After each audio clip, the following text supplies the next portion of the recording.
In a requested celebration of Disney's 100 years, we have many a merch available, but importantly, we do get new LEGO sets, one of those being the Up house from Pixar's 2009 masterpiece, Up. Like many, I was very excited for this set because I feel like this is a no-brainer idea. You do the house, you add some balloons, Russell, Carl, maybe Doug and Kevin for good measure, you release it for less than $100. Some of that did come true, some of it did not. The set does retail for exactly $100 here from LEGO directly, I've been told, but you best believe that I seeked out that $90 price point at some local retailers. I want to start this review off with Doug because he is the character that I was the most surprised with.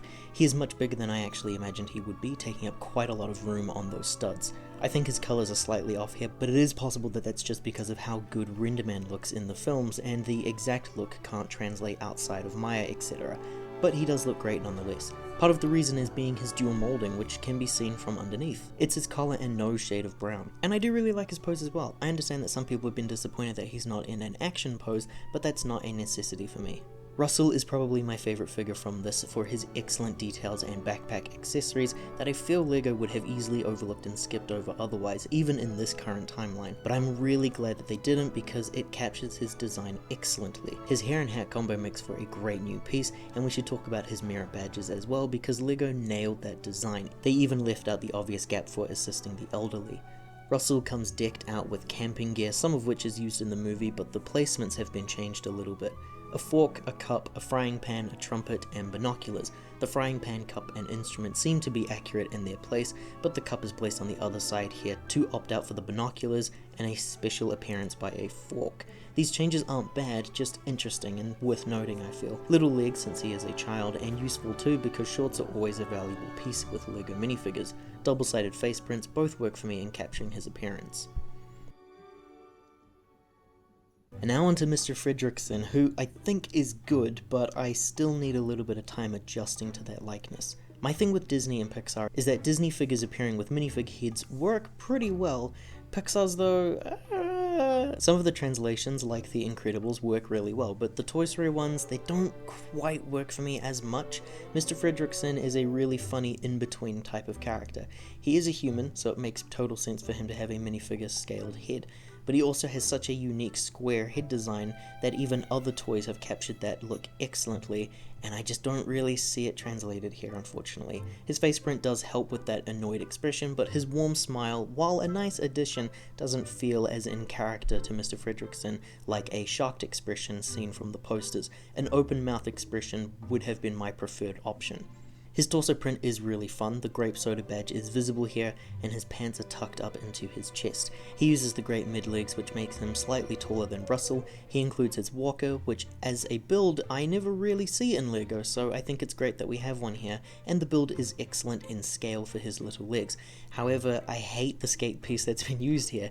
It's perfect at capturing the design of the tennis balls, but it is blatantly wrong in color. I think LEGO chose this since only the tennis balls appear in a different color, not the entire piece itself, but color is important to me. There's currently no green piece for this, so I have to wait until I replace it, which is a shame because I would love to replace it as soon as possible. The look and design is so well executed here in the colors and the silhouette of the house. I think they've nailed this, I really do. I understand that some are let down in the size of the house, but the style is still ripped straight out of LEGO's Incredibles games, and it's just been resized to be an affordable price for the consumers.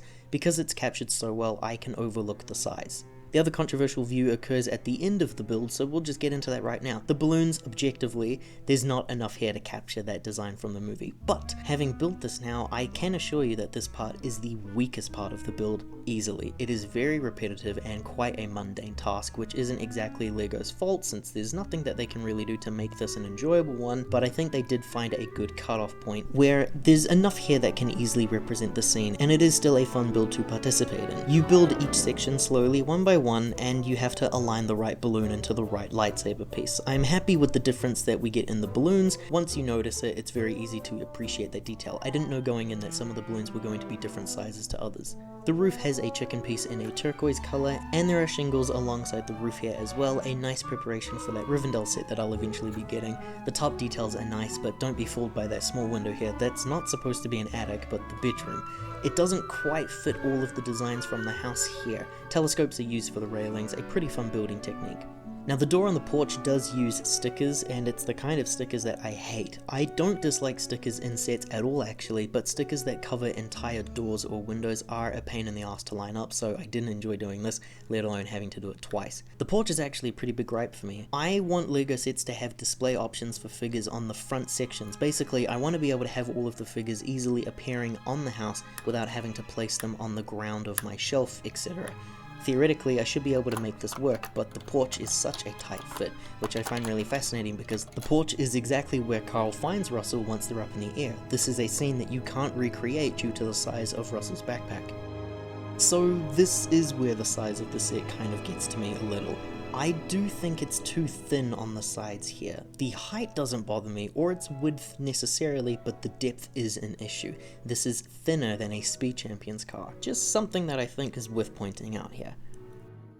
I like the bay windows area, and the building of this section is really fun as well. It's a missed opportunity for not including some form of the garden hose, since the hose is what's used to tie down the house throughout the movie, but that's okay. The inside details make up for most of the shortcomings though. Here in the doorway we have a potted plant and a picture that is a sticker of a bird. All these details look like they are taken directly from the source material. They remind me a lot of the icons used throughout the video game. The main living room features the most amount of details in the set, with many nods to the movie, starting with Carl's seat. Because of how small this set is though, it's almost as if Ellie never lived in this house. We do have her in pictures scattered across the walls though. The Paradise Falls is a great minifigure head with some prints on the back of coins that have been saved away for their vacation. Next to this is a cool build of a record player that uses the Underminer's helmet. There's also a lamp there as well. On the other side by the fireplace is a red bird by a compass and a great picture of Paradise Falls. I do really like that sticker placement. The second floor adds to some of the shortcomings of the size. Again, catering only to Carl, it makes it as though Ellie never lived here. We have Carl's bedroom, which includes a build for a bed, but it is one of those odd builds that kind of confuse me with LEGO. It's an uninteractive area for the figure. It's just like a little decoration display thing. Another picture of, I assume, Ellie in her younger years, or at least it better be Ellie, and I think that this is supposed to be an attic space, so that weird attic window on the front should actually be swapped over on this side, really. There's a book up here that is Ellie's adventure book. The print is a sticker. I'm totally okay with that, but the book does use the Once Upon a Time tile. That's just ridiculous and very funny and distracting to me. The TV is a really cool retro build, and it's playing the commercial news from the beginning of the movie. After all of this has been built, there is a nice little side area of Carl's fence with a little scene on how Carl inflated his balloons. People have also pointed out that the squirrel is here specifically for Doug to chase around the yard. Sure, maybe. I think the builds like this are pretty fun, and it's a really easy thing to do, almost as like an appetizer, but 9 times out of 10, these builds are worthless to the actual set. I don't care for these. I like the added scenery here, but judging by the piece count, it is really hard to ignore Kevin's placement over this. It's not me saying that LEGO was given an ultimatum. They had to choose this little scenery or the bird, and they chose this. Obviously these pieces couldn't be used to build Kevin, there's no need for him to have a fence, but Kevin could be predominantly made up of smaller items like the brick-built Star Wars droids and animals, and I would have preferred that over a thing like this. But currently the house is sold out everywhere I look in my area, so maybe LEGO will take this as the sign needed to make some more Pixar sets, and specifically some more Up sets we could always use with a giant blimp. The box is that toolbox design with the Disney 100 branding scattered alongside it. Your characters are here down up in front, and Carl is up the top for the 1:1 scale. The grey platinum colour scheme is starting to grow on me a little actually. The back of the box features some nice art of the set, and the instructions are the plain old ones with only an advertisement for the Disney Princess sets. Overall, I may sound harsh in some areas of the set, but I do really like it for what it is. I love the translation of the design while smaller than it should be. I think it captures a lot of those key details really well, but I don't think that this is the dream come true set that it should have been. I really look forward to seeing if LEGO continue the Disney Pixar lines in the future, because now I am expecting WALL-E, Ratatouille, and Monsters Inc. Thank you very much, LEGO. If you enjoyed this, liking and subscribing helps to support the channel. We appreciate it as always. Take care.